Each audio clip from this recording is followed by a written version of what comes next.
এখন মানুষের অনেক চোখের সমস্যা বেরোচ্ছে। তো আমরা এখানে লোকাল বুথে আমি চেষ্টা করে চক্ষু রোগ প্রতিরোধ সচেতনতা শিবির একটা করলাম, যার উদ্যোক্তা হচ্ছে মাদার স্টার লাইফ সেবা প্রতিষ্ঠান। ওনাদের আমাদের আমন্ত্রণে ওনারা এসে এখানে ক্যাম্প করছেন।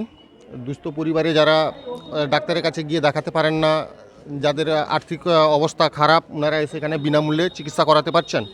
চিকিৎসার সঙ্গে সঙ্গে চশমা ও মেডিসিন এগুলো সব ফ্রিতে দেওয়া হচ্ছে এখানে। আমরা প্রায় প্রতি বছর করি এই উদ্যোগটাকে মানুষের স্বার্থে। তো এই বছরও ওনারা এসছেন কলকাতা দক্ষিণেশ্বর থেকে, এই মাদার সেবা প্রতিষ্ঠান। প্রতি বছর আলাদা আলাদা প্রতিষ্ঠান আসেন এখানে করার জন্য। আমরা মূলত এখানে 650-700 পরিবারের মধ্যে থেকে 200-250 পেশেন্ট বেরিয়ে যায়। এখানে এসে ওরা চক্ষু পরীক্ষা করান। নিজেরা দেখলেন ভেতরে গিয়ে যে মানুষের কি উচ্ছ্বাস এখানে।